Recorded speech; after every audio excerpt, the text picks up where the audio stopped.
Hi, this is Tanmay. Welcome back to my channel UI Tech. Today we'll cover most frequently asked question: what is callback function? Callback function, a function that is passed as an argument, is called a callback function. इसका मतलब क्या है ना, जब भी हम function को call करते हैं एंड फंक्शन में जो वैल्यू हम पास करते हैं वो वैल्यू को हम आर्गुमेंट बोलते हैं।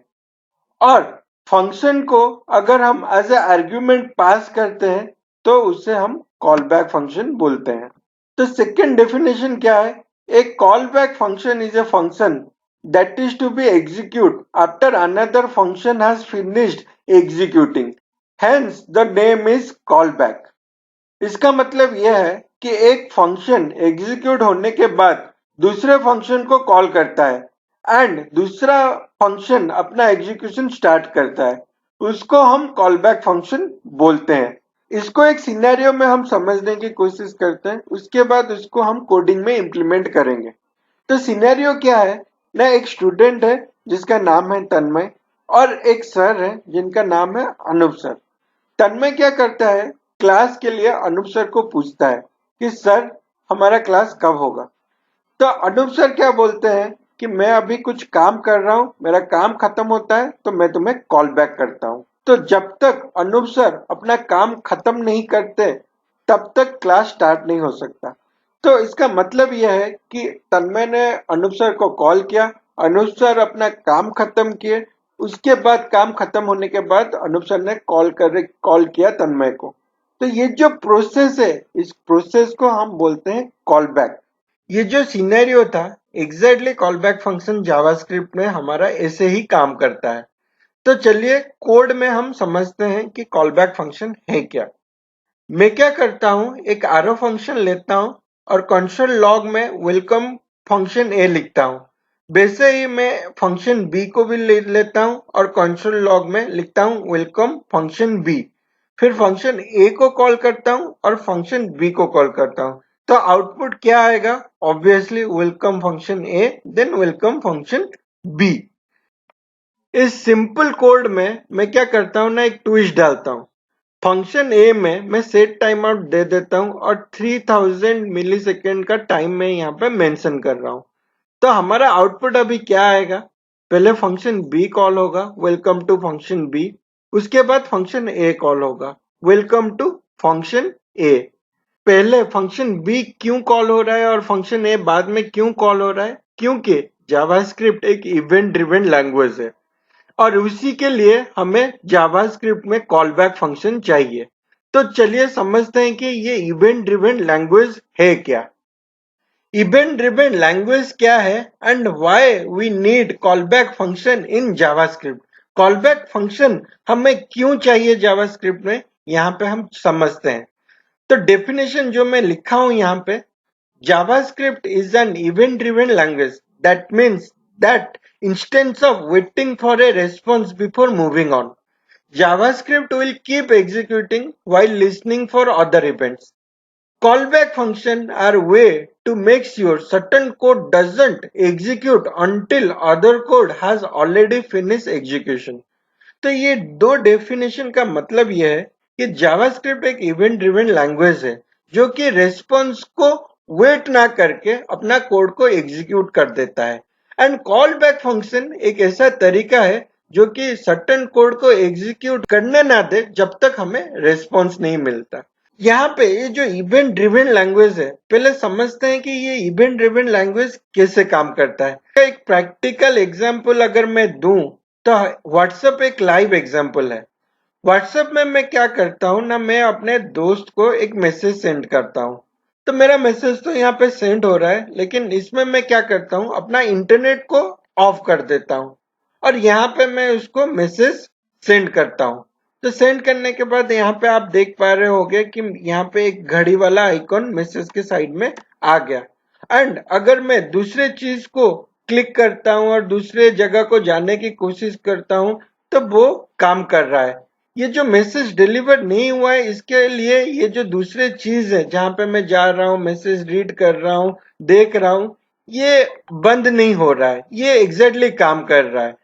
एंड जब मैं अपना इंटरनेट को ऑन कर देता हूँ तो ये मेरा दोस्त मैसेज मुझे कर दिया है एंड सब कुछ सही चल रहा है। तो इवेंट ड्रिवन लैंग्वेज एग्जैक्टली ऐसे ही काम करता है। अगर कुछ रेस्पॉन्स ना भी मिले, दूसरे कोड एग्जीक्यूट होता रहता है, उसमें कोई भी प्रॉब्लम नहीं होता, जैसे यहाँ पे व्हाट्सएप हमारा काम करता है।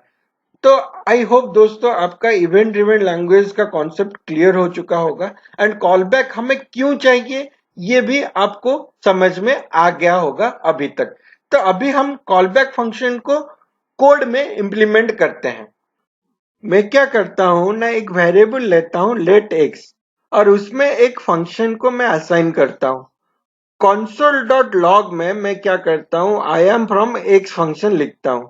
वैसे ही लेट वाई फंक्शन में मैं फंक्शन असाइन करता हूं और console log में I am from Y function लिखता हूं और नीचे y फंक्शन पैरामीटर में मैं x वैल्यू को पास कर देता हूं। ये x हमारा क्या है ना, ऊपर लिखा हुआ फंक्शन है और y फंक्शन के पैरामीटर में मैं क्या करता हूं ना, एक वैल्यू पास करता हूं और वो वैल्यू का नाम देता हूं कॉल बैक, जिसे आपको समझने में आसानी हो, क्लैरिटी आए। फिर नीचे मैं क्या करता हूं, वही आर्गुमेंट को एज अ फंक्शन में कॉल कर देता हूं और हम अगर आउटपुट में जाए तो यहाँ पे आप देख पाएंगे लिखा होगा I am from Y function, उसके बाद लिखा है I am from X function. तो ये जो कोड है, ये कोड एग्जीक्यूशन कैसे हुआ चलिए समझते हैं और इसी कोड को हम बोलते हैं call back function. Function y में मैं कॉल बैक को एज ए आर्ग्यूमेंट पास कर रहा हूं और फंक्शन y में कंसोल लॉग के नीचे मैं कॉल बैक को एज ए फंक्शन एग्जीक्यूट कर रहा हूं और सबसे नीचे y फंक्शन में मैं x as a argument pass कर रहा हूं और x ऊपर क्या है, एक फंक्शन है।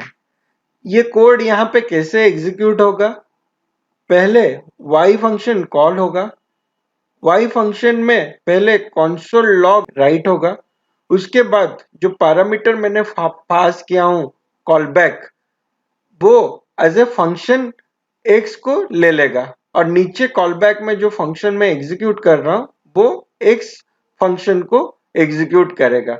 तो ऐसे ही हमारा कॉल बैक फंक्शन काम करता है। दोस्तों आई होप कि आपको अभी तक कॉल बैक फंक्शन समझ में आ गया होगा।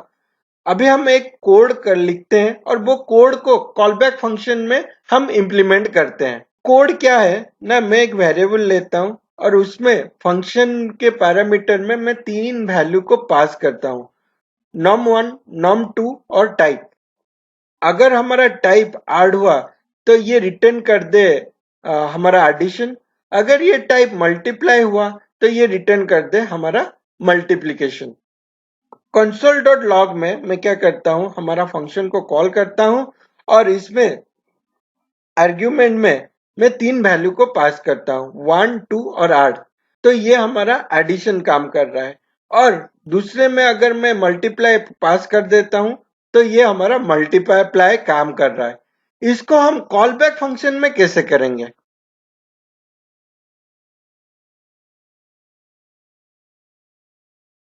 यहाँ पे मैं क्या करता हूँ ना, एक ऐड वेरिएबल लेता हूँ और ऐड में एक फंक्शन लिखता हूँ और फंक्शन के आर्ग्यूमेंट में मैं 2 वैल्यू लेता हूँ a एंड b और रिटर्न कर देता हूँ a प्लस b। ये एक सेपरेट ऐड फंक्शन मैंने लिया। वैसे ही मैं मल्टीप्लाई का भी एक सेपरेट फंक्शन लिख लेता हूँ फंक्शन और उस फंक्शन पैरामीटर में मैं 2 वैल्यू पास करता हूँ a एंड b को और रिटर्न कर देता हूँ a इंटू b। यहाँ पे आप देख सकते हैं मैंने 2 सेपरेट फंक्शन लिखा और तीसरे में मैं क्या करता हूँ, एक वेरिएबल लेता हूँ कैलकुलेशन2, शॉर्ट में मैं यहाँ पे cal2 लिख लेता हूँ और एक फंक्शन असाइन करता हूँ और फंक्शन पैरामीटर में मैं यहाँ पे 3 वैल्यू पास करता हूँ, num1, num2 और कॉल बैक। और रिटर्न में मैं क्या करता हूँ ना, कॉल बैक में num1 और num2 को एज ए आर्ग्यूमेंट पास कर देता हूँ और कंसोल लॉग में मैं क्या करता हूँ ना, हम यहाँ पे कैलकुलेशन2 cal2 को हम कॉल करते हैं और एज ए आर्गुमेंट में क्या करता हूँ, इसमें वैल्यू पास करता हूँ।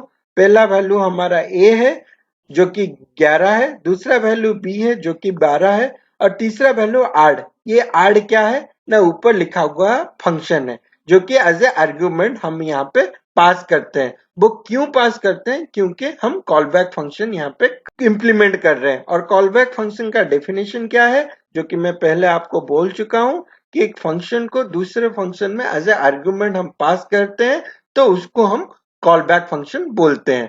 वैसे ही मैं नीचे मल्टीप्लाई को भी कॉल कर रहा हूं। तो यहाँ पे आप आउटपुट देख सकते हैं 22 और 132। मैं ऊपर कोड को कमेंट कर देता हूँ क्लैरिटी के लिए। तो यहाँ पे आप देख सकते हैं 23 और 132। सॉरी, माय मिस्टेक, मैं 22 बोला पहले। हमने जो पीस ऑफ कोड लिखा था उसको हमने कॉल बैक फंक्शन में इंप्लीमेंट किया। अभी वही पीस ऑफ कोड को दूसरे तरीके में कॉल बैक फंक्शन में हम इंप्लीमेंट करते हैं। तो एग्जाम्पल 2 में मैं ये कोड को और भी छोटा और डायनामिक बनाने की कोशिश करूंगा।